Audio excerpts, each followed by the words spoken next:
This podcast is being narrated by Jeff Weber. Date is March 24th, 2010 in Clearwater, Florida.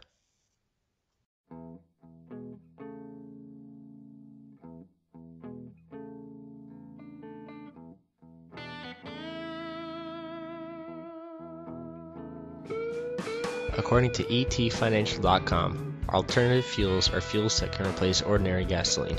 Alternative fuels may have particularly desirable energy efficiency and pollution reduction features. Alternative fuels include compressed natural gas, alcohols, liquefied petroleum gas, or electricity.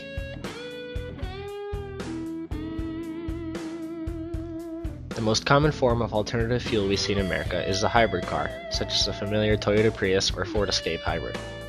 Although alternatively fueled cars are harder and more expensive to produce, their value becomes more significant as fossil fuels become depleted.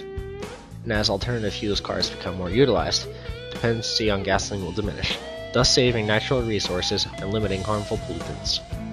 Therefore, these cars should be used once the technology becomes less expensive and more commonplace.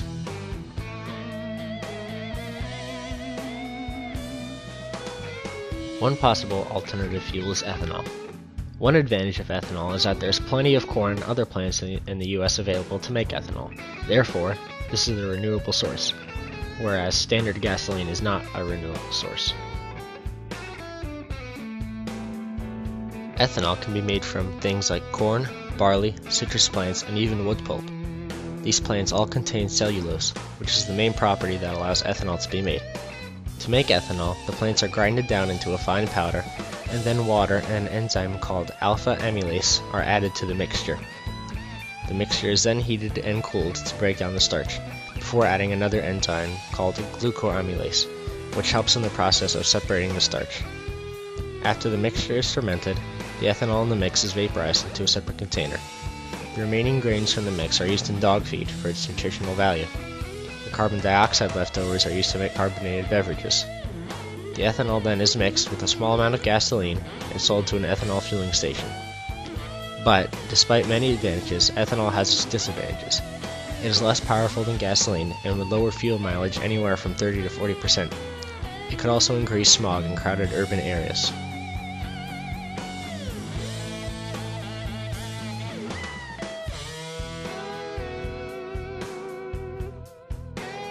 Biodiesel can be used in any standard diesel engine, such as the cars shown here.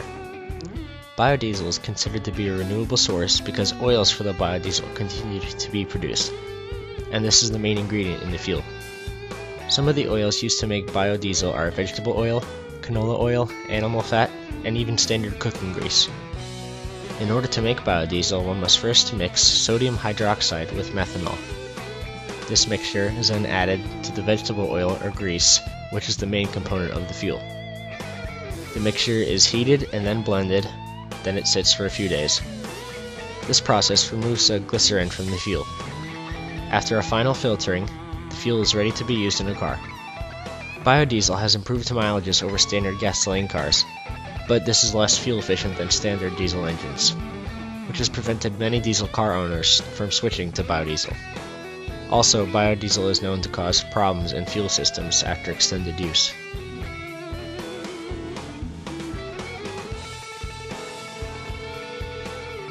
By far, the most popular form of alternatively fueled cars on the road today is the hybrid.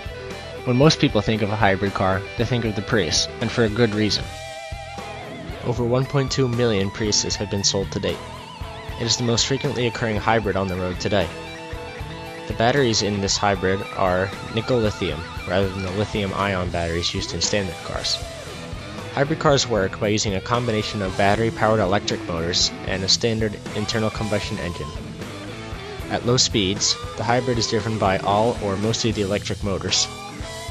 Now when more power is needed, such as going uphill or passing, the gas engine kicks in for a flawless transition between the two motors.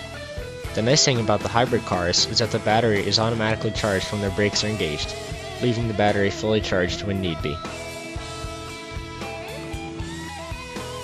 There is, however, a slight variation on the standard hybrids that we are accustomed to. There have been some concepts and speculations of plug-in hybrids. An example of this is the Chevy Volt. The technology in cars like these is similar to those in standard hybrids. However, the main difference in these cars is that you can charge your car's batteries overnight for use the next day, and the batteries can power the car for as many as 40 miles. Once the battery becomes depleted, the gas engine kicks in and also acts as a generator, using very little gas to keep the batteries going, enough to keep the car moving. There is, however, a slight variation on the standard hybrids that we are accustomed to.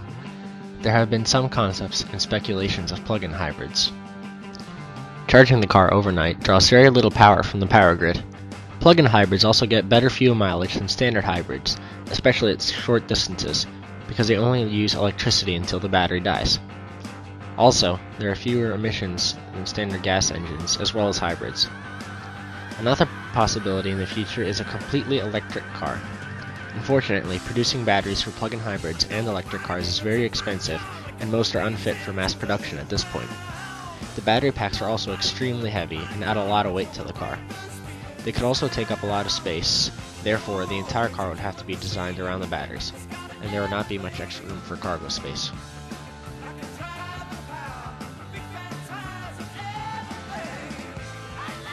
In conclusion, alternative fuels show a promising future for gas efficiency and pollution reduction.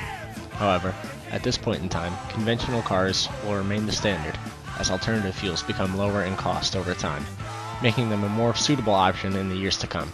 But for now, we still have hybrids. Thank you for watching.